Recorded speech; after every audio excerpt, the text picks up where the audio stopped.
Welcome to Behind the Paranormal with Paul and Ben Eno.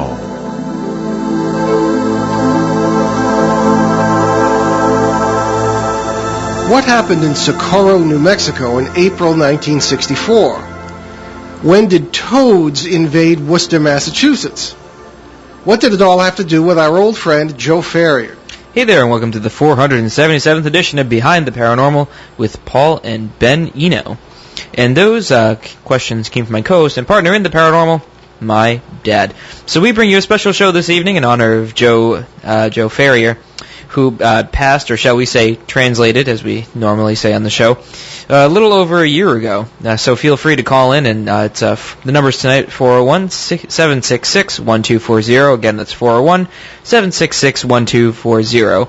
And anywhere else in the United States, you can call 800-449-1240. Well, Joe Ferrierre, a native of right here in Woonsocket, Rhode Island, was the host of Woonsocket Open Line here on ON 1240 every weekday for over 50 years. He was also a respected UFO researcher here in the Blackstone Valley since the 1960s and the editor of Probe magazine. His photographs of UFOs taken in neighboring Cumberland, Rhode Island in that decade are world famous today. Joe was an aficionado of all things strange. Indeed, and when he wasn't here at ON 1240 Studios, Joe could usually be found at his really very cool Joe's Moldy Oldies, his very cool record store, and other things, including magazines and other things that you'd find that are moldy and oldie, right here in Woonsocket, Rhode Island. And he was a good friend and a true gentleman of ours. I really enjoyed working with him. Yeah, we used to look forward to Mondays we'd come in because our show was right after his, and a great fellow, very much missed. We recently received a call from a neighbor of ours, that's Ben and I, who said that she had some old UFO material and wondered if we would like to have it for use on the show. We very gratefully said yes. All the material is interesting, but among it we found some Joe Ferrierre memorabilia, including a copy of another magazine he ran, Controversial Phenomena, which we had never heard of, and for which Joe had reporters all over North America. Now, we have before us the July-August 1964 issue, and we thought it would be fun to go through it this evening because there's some pretty amazing stuff in here. In addition, we have some other material that I think you're going to find very interesting, especially you local folks. Now, I'm not going to give the name of the people who were kind enough to give us this material or any of the names associated with the here, because they're probably still around. But in any case, let's take a look at this. Now, if you want to look at the pictures, if you have access to the internet at behindtheparanormal.com, there are a bunch of links on the left. And you will see talking points. So hit the talking points link, and it'll bring you to a page where, for the 2013 shows, where this, and go to the 2013 shows, and you'll see the talking points for this show, which include this particular cover of this magazine. And one thing that strikes me, and I don't know if anybody's listening there, I can hold this up to the camera there. Oh, yep, it's already on there. Okay, good. Excellent. And the funny thing is that, you see, Ben, what do you think? That looks like a young Joe Ferrierre to me in that. It kind of does, yeah, I can see that. Now, Joe not only did most of the writing for this, but he found the articles and printed them in this magazine. And, of course, this is the 1960s, so it's all typewritten and stuff. But he also did the artwork. And I'd heard that he was an artist, but a rather decent one, because this fellow running from a UFO on the cover looks just like a young Joe Ferrierre to me. So there you have it. So check that out on our Talking Points page. He has one of the first reports here on page 1 of the Socorro, New Mexico landings here. And it's really, that was a very, very famous case. And he writes here, as an extra, this is Joe writing, added bonus for our readers, and because the Socorro UFO landing has brought the much maligned flying saucer back into the public eye, we are reproducing herein a few of the newspaper accounts that appeared in New Mexico. And again, this is Joe's April 28th, July-August 1964 issue. And the date line of the paper here, Socorro, New Mexico, April 28th, 1964.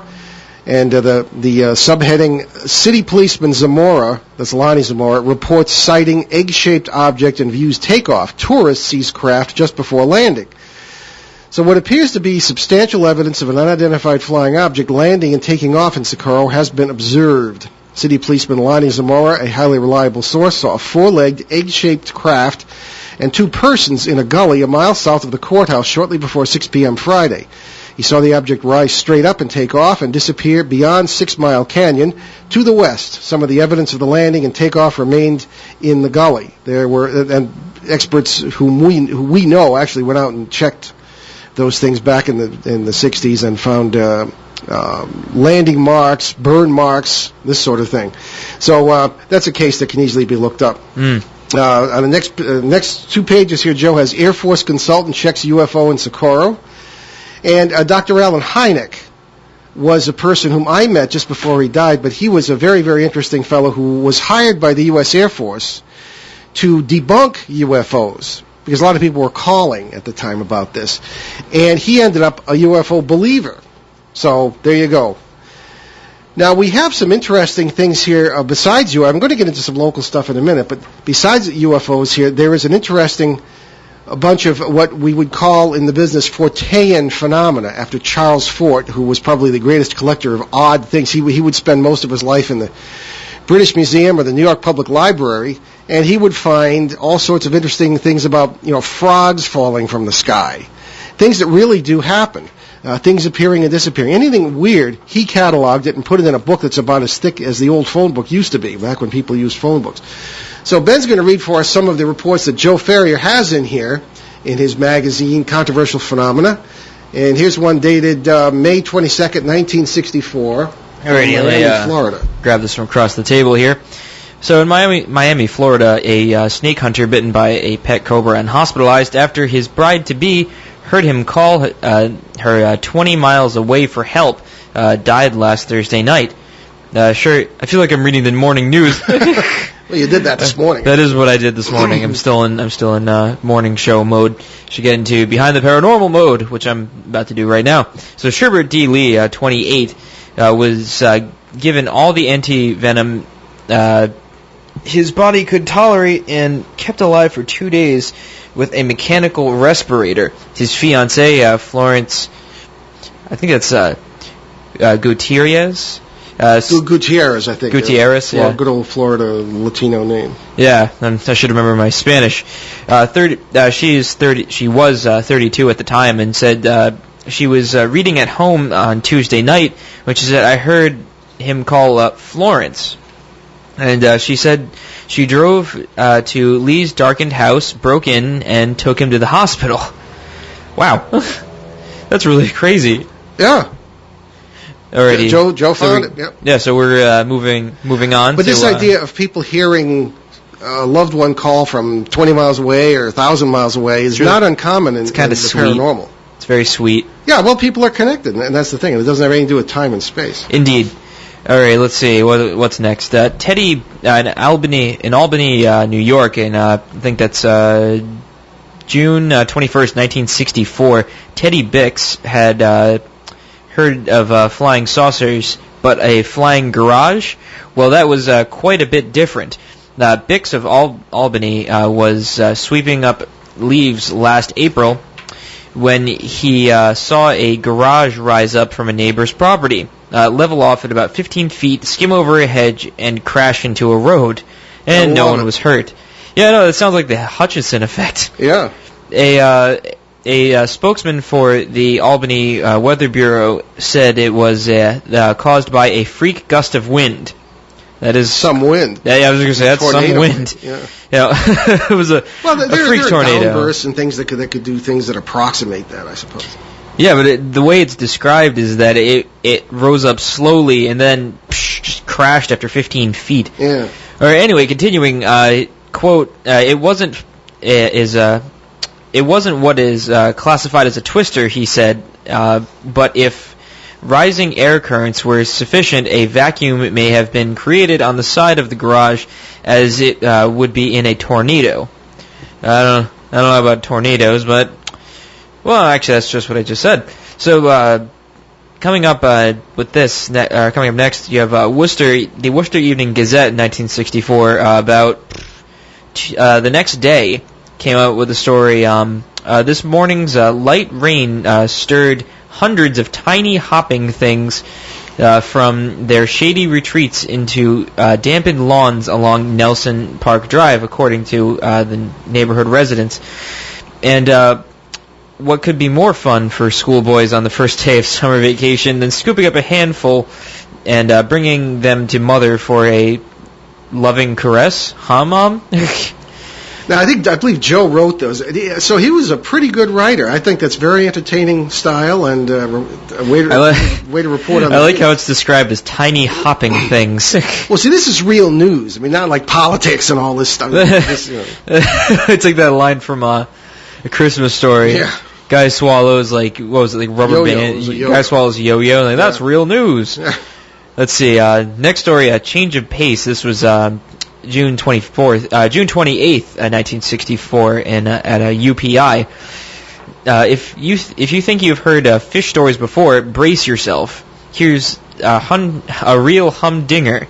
This is about the fish that walks. Fisherman Kenneth Wright reports it. He was fishing in Horseshoe Lake near Jefferson, South Dakota, when he hooked a 6-inch fish that he thought was a common bullhead. Wright says he flipped the fish onto the bank, and the thing started to run back to the lake. Wright nabbed it and found that it had 4 legs. Wright reports that it has 5 fingers, quote-unquote fingers, on its front legs and 4 on the rear ones. Wright's walking fish is now on display in a jar of a preservative in a barber shop in Sioux City, Iowa. Yeah, that's well, that's the kind of thing that used to happen before people were organized about this, and even now, who knows what goes on. But well, I mean, there are like walking fish. There's the Japanese snakehead that it can walk on land. Well, it doesn't walk, but fingers. Well, no, that's the thing. I mean, it can like slither its way along land, and it can stay on land for like 3 or 4 hours, I think. Well, if this man was reporting this accurately, but if the thing's in some, I wonder where it is now. If it's in some barber shop, still. Yeah, who knows? But I mean, our theory on this is that people see these very strange creatures, and it's probably the result of some multiversal overlap, parallel world overlap, because in as we always say in quantum mechanics, all things that can be possible under any set of any laws of physics do exist concretely, and sometimes they can impinge upon whatever other situations, other worlds, if you will. So, yeah, no, I know exactly what you're saying. This stuff's just fascinating stuff. Joe gathered all this together. So, is there more? No, that's it for this page. Okay. But there is an article at the top, Orson Welles' monster comes to life, ? Okay. Yeah, June 1964, there's a little drawing here of what looks like one of the tripods, actually like from the War of the Worlds film. When was that, 1960? Or was that 1959? I'm trying to remember when it came out. I believe it was 59. Yeah, 59. And then the one a few years ago was... Yeah, a 17-foot tall skeleton of 3 units each, operated by a man, which one unit sketched here, one of the 3 units, which it is said will enable man to uproot a tree, step over a parked car, or tote a heavy load up the side of a cliff. The machine's units translate, transmit, and amplify the operator's movements of arms and legs. It is known to be a, let me see if I can pronounce this, pedipulator. And the machine is an improvement over a robot in that it will benefit the human guidance from within. Or benefit from human guidance within. Sorry. I'm messing up my articles. It is being deployed by GE for the United States Army. Wonderful. Yeah, no, and again, if anyone has any memories of Joe Ferrierre in this regard and his UFO work, feel free to call in this evening, locally 401-766-1240, and certainly from anywhere in the U.S. and Canada, 800-449-1240. Okay. Ben's reminding me to get closer to the mic, something I never do. Here's a letter.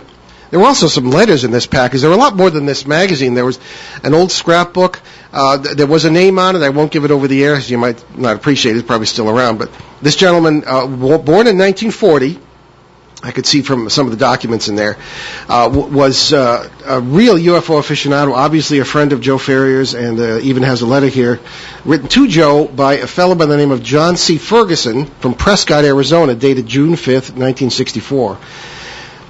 Dear Mr. Ferrierre, thank you for your letter of May 19th, offering me a position as Arizona representative for your fine publication, CPB, which is presumably the magazine we're reading, Controversial Phenomena. I don't know what the B stands for. Bulletin, maybe? Maybe. I thankfully accept. If you like, you can make it teenage representative, since I'm a 16-year-old high school student who's probably still around, maybe even listening to this broadcast. I personally don't care about how you refer to him, I guess. Please let me know soon what you expect of me. And he goes on. So Joe had reporters apparently all over the country, and at least one in Ontario, Canada. So now there's a letter here also that I found in this package from the office of the Commandant of the U.S. Coast Guard, dated May 7th, 1964. And this is written to one of Joe's apparently collaborators on this magazine. There are several names on it. One is A.A. LaPrade of Worcester, Mass., and another is Olivia La Rochelle of Woonsocket. And again, I don't know these folks. Hopefully they're still around, but anyway. This is to Mr. LaPrade in Worcester. Dear Mr. LaPrade, regarding your query as to whether Coast Guard vessels ever sight unidentified underwater objects, as reportedly the Navy has, it might well be true that our vessels have done so, but we do not have such a listing of reports available. We can understand your interest in unidentified objects, but because of the few persons on our staff, this is the Commandant's Office, United States Coast Guard. Do you ever see the size of the building in Washington? No, never have. Because of the few persons on our staff, we are unable to spare the lengthy time it would involve to conduct a research into the matter. Very truly yours, W.K. Thompson, Jr., Captain, U.S. Coast Guard, by direction of the Commandant. So there we are. Now, there's some other material in this magazine which is extremely interesting.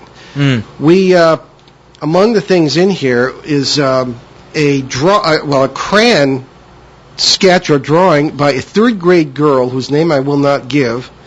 And this also is on the third grade at the time. Well, third grade at the time.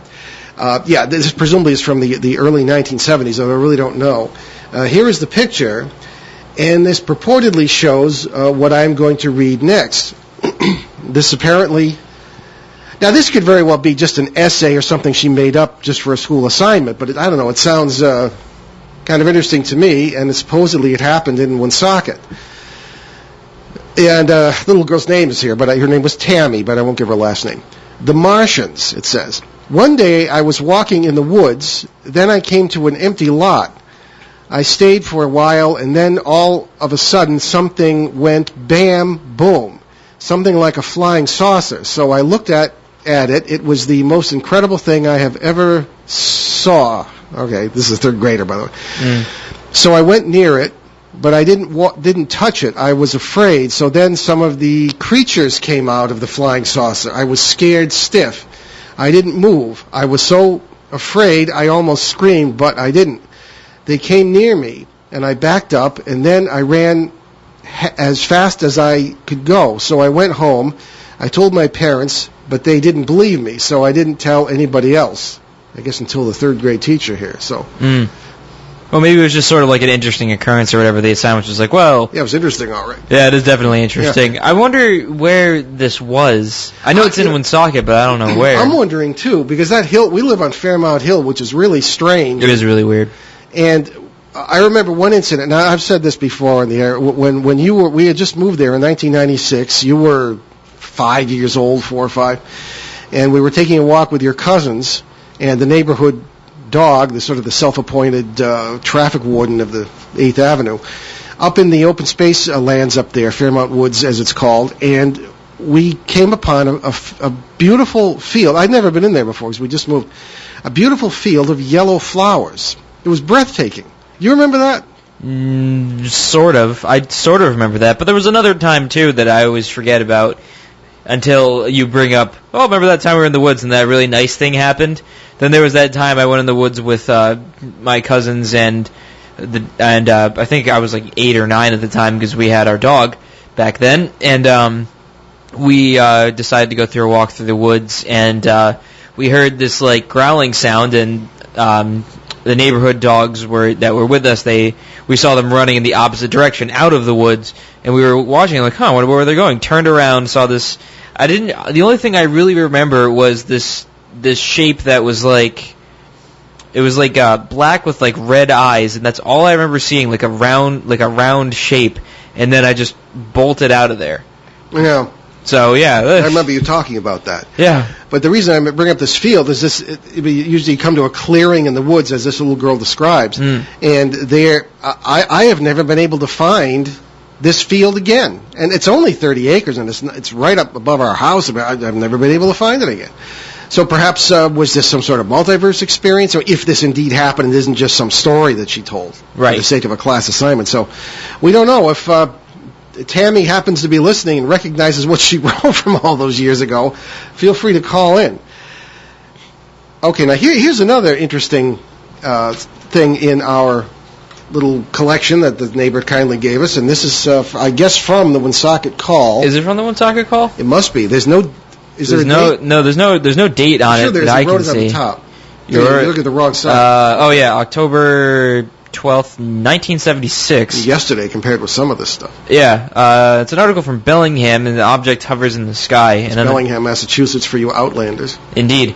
An unidentified flying object described as a multicolored saucer that hovered in the southeast portion of the sky over an area between Route 126 and 140 was reported to police at 2:45 in the morning. I would say this morning, but that would be incorrect because this was a good 30 years ago, 40 years ago. It looked like a big star. Administrative Sergeant Joseph L. Grossi said. So the police saw it too. But it kept changing color from red to blue to green. It did not appear to be moving. Grossi was one of several policemen who witnessed the object, which was reported to police by two unidentified civilians who visited the police station early that morning. The two men told civilian dispatcher Robert Shea Jr. That the object was hovering overhead and changing colors for at least 20 minutes. And Franklin, Massachusetts, and Massachusetts State Police reported seeing the unidentified flying object, Grossi said. Within minutes of the report, Shea telephoned Logan International Airport in Boston, where officials in the tower reported seeing some sort of unidentified object on the radar. Indeed, very interesting. Shall I go on to the next story? What's the next story? It's from the same day. Okay. Actually, this is continued. Sorry. Oh. For a brief period of time between losing sight of the object, the Logan officials told Shea they would attempt to send an airplane to investigate the report of the flying saucer. Franklin police called the fire department that morning at 2:47 and reported that an unidentified flying object had crashed on East Central Street near Sherman Chevrolet. Crashed on East Central Street in Bellingham. I guess. Sherman Chevrolet dealership, and an engine was sent to the area, but nothing was found. You know, that reminds me of something, and I wish I had in front of me one of our cousins borrowed who was also into this subject. The fire officer's emergency manual, I wish I could remember it offhand, but in there, this is present in every fire station in this country, and every police station too. It's a manual for emergency situations. There's an entire chapter on what to do if a UFO lands or crashes. And this is no word of a lie. This is present in this book. I like how it's in the fire department manual, but you don't hear about it from anywhere else. Well, no, it's what to do. Yeah, even if there are bodies, wait for a higher authority to arrive. Don't touch them. Try. It's astounding. We're going to do a show on that sometime because just simply reading it will be fascinating. Do we own a copy of that? We do, but cousin Joe has it. Oh, of course. Yeah. Whenever we need a book, it's always borrowed. Borrowed by somebody, exactly. So, Okay, time for a break. I don't know. Somebody stole my phone. Oh yeah. If you we can go to a break if you'd like. Okay, why don't we take our break and then we'll get back to Joe Ferrierre's magazine. You're listening to Behind the Paranormal with Paul and Ben Eno on WOON, 1240 AM in New England's gorgeous Blackstone River Valley. Stay with us. Attention, Northern Rhode Island. Woonsocket's turning 125 years old. It's time to celebrate. On Thursday, August 29th, Main Street in downtown Woonsocket becomes a huge block party. There'll be food, games, dancing, and music headlined by the James Montgomery Blues Band. WOON will be broadcasting live on Main Street starting at 4 p.m. We're giving away T-shirts. Stop by and get yours. T-shirts are courtesy of Bank Rhode Island, Cardi's Furniture, and Ollie's Pizza. That's Thursday night, August 29th. Main Street becomes a huge block party as we celebrate Woonsocket turning 125 years old. WOON broadcasts live beginning at 4 p.m. Come down and join us. We gon' celebrate your party with you. Come on now.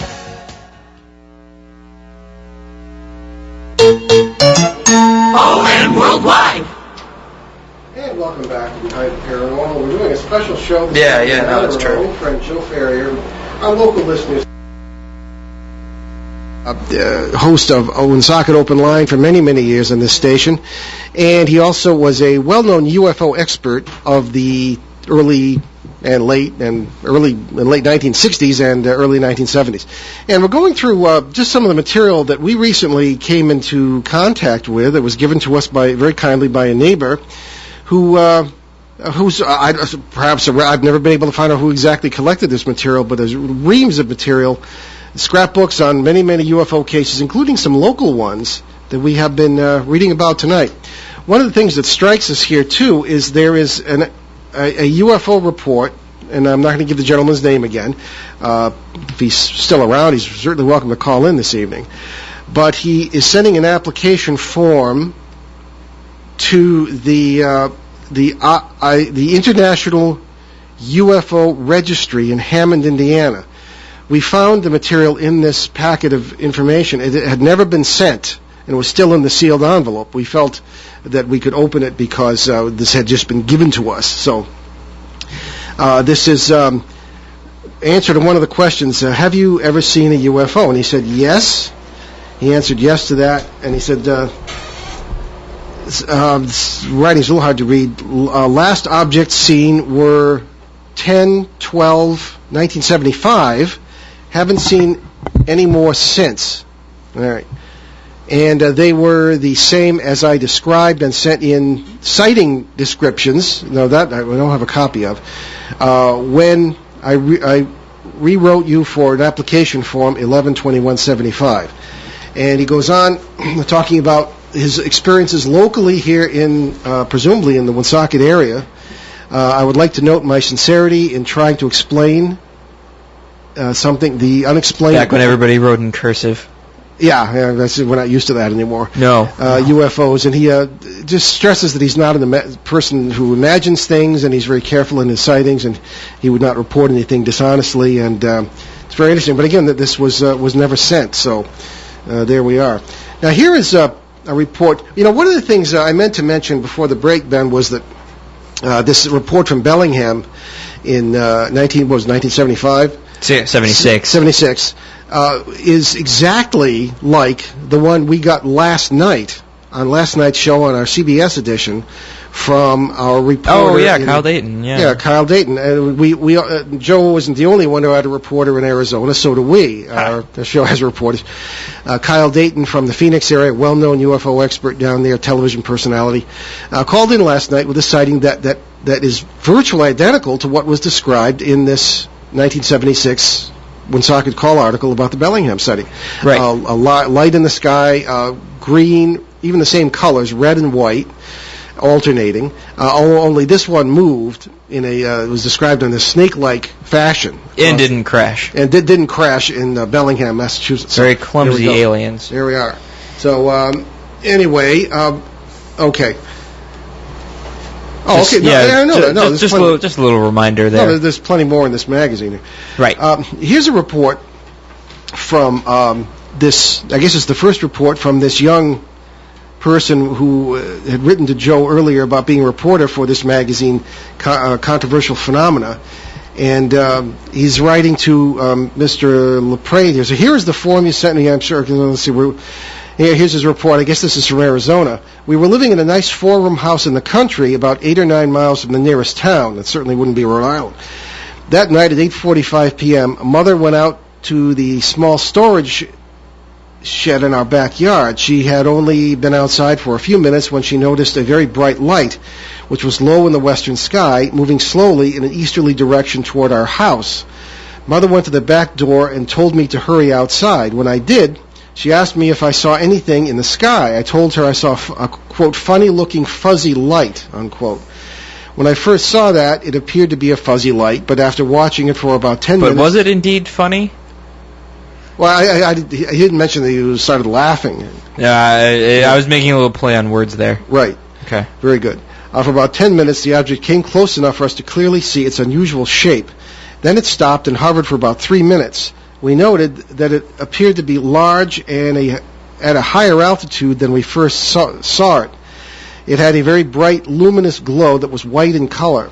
Although we heard no sound, our cat Smokey, who was in the house at the time, was looking out the window and howling wildly as if it sensed or heard something that frightened it. I went in the house and turned off all the lights so we could see the object better. When we watched it, it started moving upward, gaining altitude. Then it stopped and made a zigzag motion, then went up still higher and suddenly disappeared. It was now 9:15 p.m. We had been watching it for about 30 minutes. We waited a while longer, but it did not reappear. We went back to the house. We noticed the cat had quit howling, but was still very scared. I'm sure that the object we saw was not a mirage or hallucination. Mother and I had never been interested in flying saucers. In fact, I'd never heard of such a thing at the time. I have never heard of anyone seeing a UFO with this exact shape. After seeing that UFO, it wasn't long until we became very interested in the subject of flying saucers. Since then, I've kept my eyes open, and I hope to see another one, but I doubt if I ever will.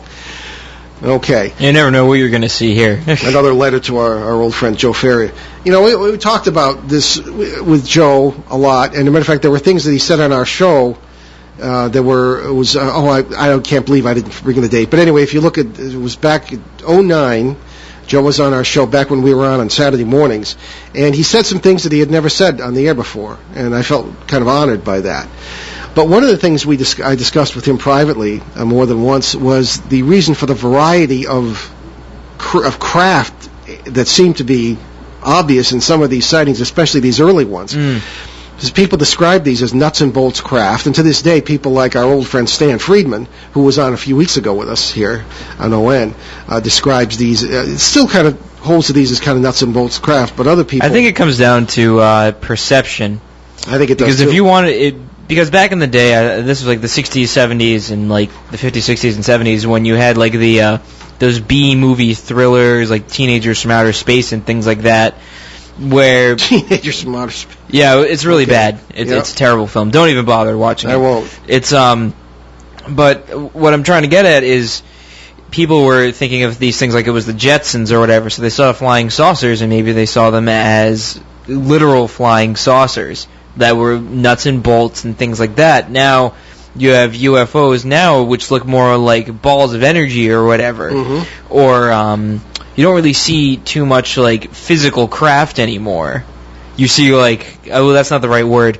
They are physical, but they're not physical. You know what I'm saying? Well, yeah. Well, this is where it sort of connects with ghost research. Right. And ghost hunting, if I dare use the term, because this is where it's starting to come together. And we ourselves, as we've said many times on the air, start out looking at cases at great length, and people will call us in on a ghost situation or something like that, or something very negative, and especially if they're one in Connecticut, it turns into a UFO case half the time. Not half the time, but frequently enough. Here's another thing from... I'm sorry, you finished? Yeah, I'm done.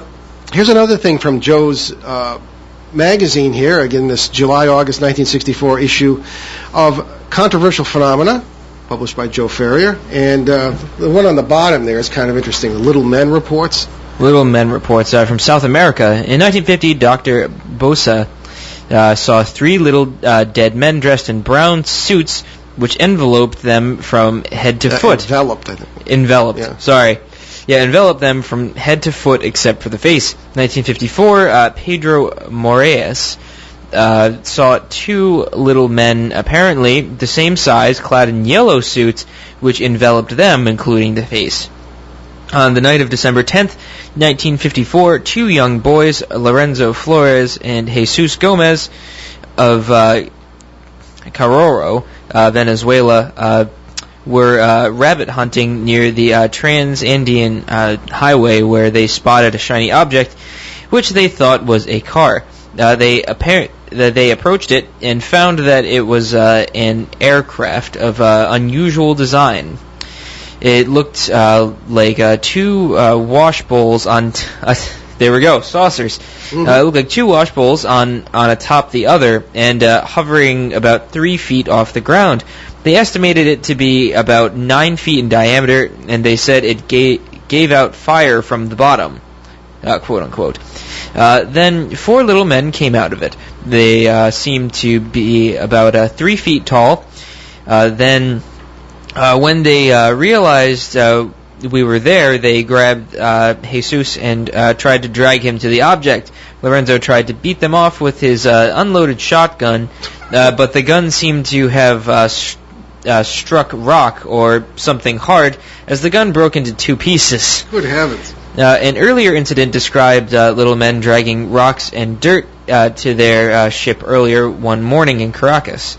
These little men knocked a person 15 feet when he tried to stop them. That's my dirt. In order to immobilize him, they shone a green light, quote unquote, on him while they entered their ship, he said. It has a little illustration of the craft.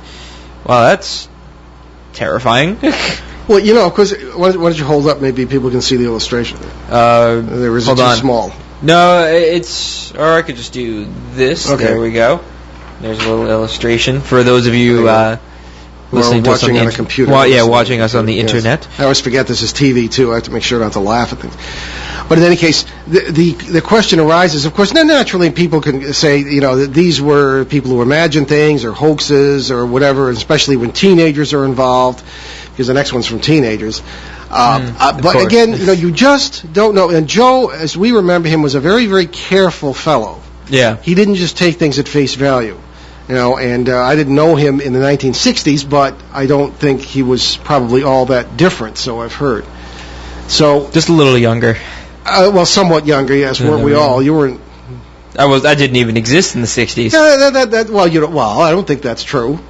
I'd like to think that. Don't forget our multiverse theories. Yeah. I always wonder, you know, if people ask me, what's going to happen to me when I die? Well, where were you before you were born?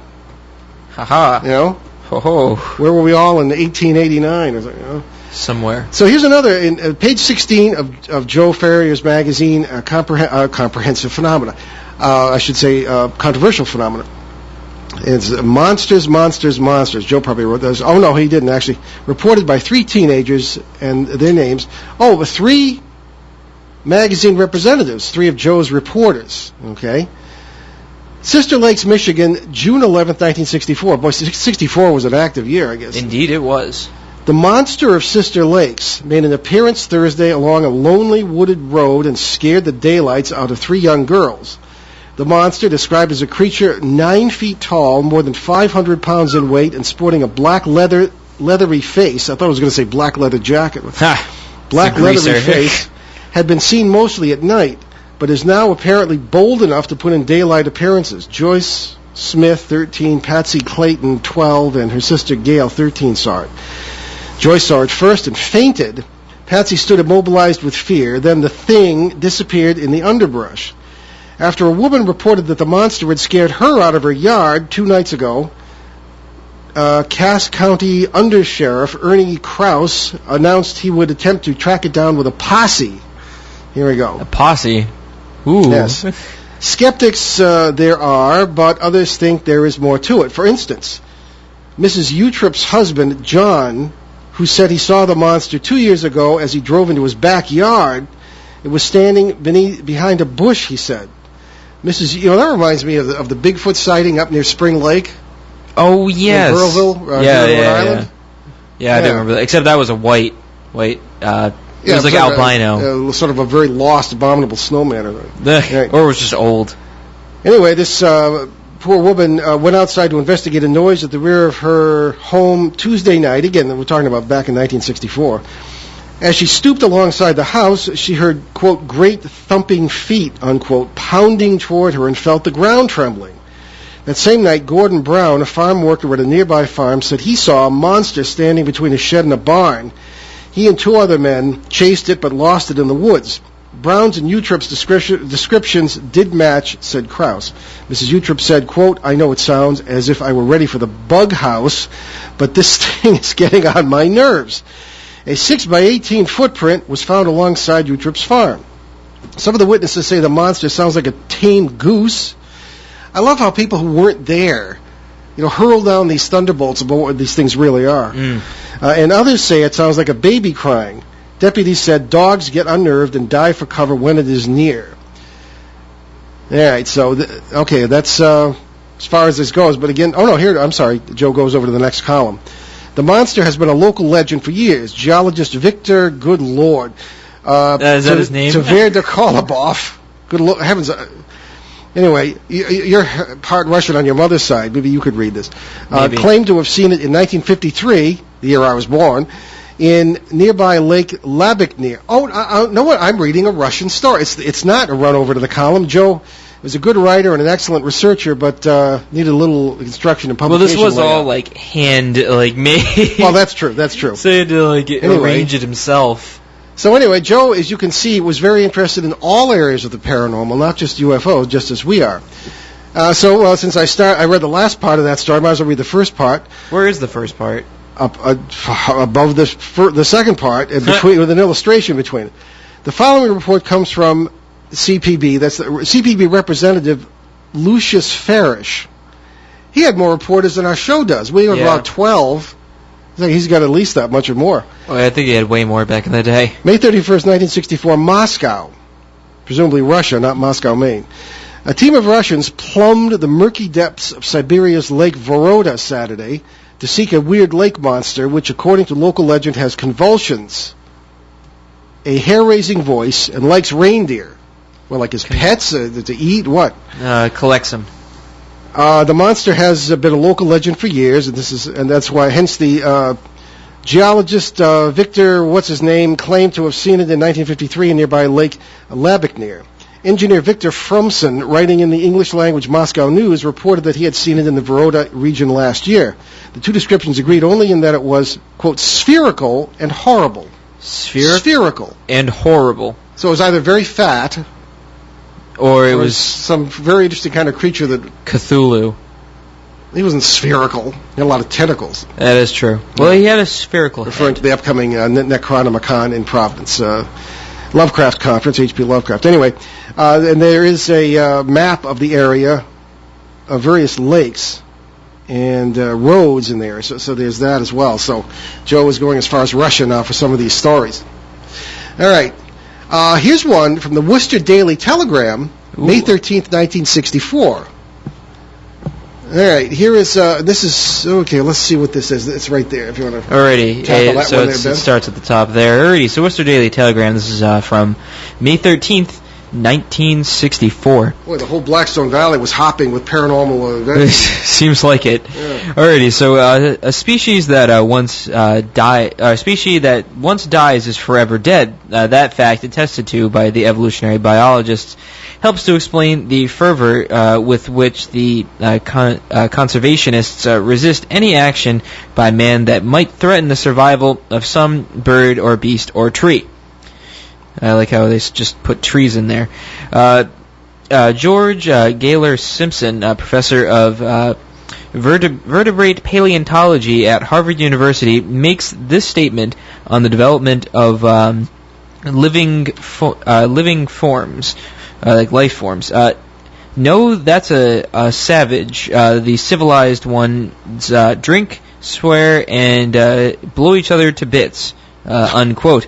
Astronomers say there must be many millions of planets in the universe almost identical with ours, and that intelligent beings like man, I like how it has to be like man, must inevitably have evolved from some. In view of the quote essential of an Earth, unquote, this assumption strikes Mr. Simpson as plainly false. There we go. The chances of such duplication on other planetary abodes, he says, are, quote, vanishingly small, unquote. The existing species on Earth, says Simpson, quote, would have been different if the start had been different and if any stage of the histories of organisms and their environments had been different, unquote. Thus, the existence of our present species depends on a very precise sequence of causative events through some billion years or more. Or, as my astronomy teacher at CCRI once put it, a collision did it. So this is pretty sophisticated stuff in the mid-'60s. That's what we call today the anthropic principle, among other things. And he's also got... And we've actually found Earth-like planets, although they're extremely far away. Well, that doesn't mean they have life on them. Like us. What do you mean? I mean, see, this is what we get into all the time. What do you mean life? I mean, we have a very, very narrow biological definition of life that is totally inadequate, in my opinion. Life. Look at some of the life we encounter. I think we have. I think we have a lot more to worry about than things millions of light years away. But continuing, but it's not millions. I mean, it's right next to us. If you parallel the world thing is correct. Well, that's true. I'm just saying for rhetorical purposes. Okay. Alrighty. So it goes on. Okay. Man cannot be an exception to this rule. If the causal chain had been different, Homo sapiens would not be. Both courses followed by evolution and its processes clearly show that such evolution is not repeatable. No species of any larger group has ever evolved, or can ever evolve twice. Man is unique. When he is gone, he will be gone forever, according to our evolutionists. Not really accepted today. Evolution has fits and starts, huge mutations take place quickly, and that sort of thing. I mean, if you believe in that. Right. Which apparently it seems to be the case. Yeah, so that's as far as it went, I guess. Yeah. Well, that fits right in with the rest of Joe's articles in here that, there is a scientific connection and a scientific reverberation to all this stuff, and, there's whatever for what it's worth. This is an interesting one. Now, this is not part of the Controversial Phenomena magazine. This I found this sort of just shoved in the pages here, presumably by the relative of the person who gave us this material. Yeah. And it's, here again, 1964, June. Springfield, Missouri Press was the newspaper, and here's a story about something adds new twist to saucer file. Albuquerque, New Mexico. And this came from United Press International, which used to be a big wire service. An Albuquerque mother said Monday she is worried because her 10-year-old daughter has been growing unusually fast since spotting a strange egg-shaped object in the sky in April. Mrs. Max Stahl said the girl, Sharon, has grown 5 1/2 inches and put on 25 pounds in the past month. Wow. 5 1/2 inches in a month? That's ridiculous. She said her daughter's habits and personality also have changed since the incident. I'm so confused, I don't know what to believe, Mrs. Stahl said. How old was this girl at the time? 10-year-old daughter. 10 years old? 10 years old. Now, I have a theory on this. What? When I read this, I said, aha. Do you remember some of the recent UFO? I know we've been talking, for those of you who aren't all interested in UFOs, I'm sorry, we've been doing a lot of UFO shows lately, but there's been an awful lot of material coming forward about this.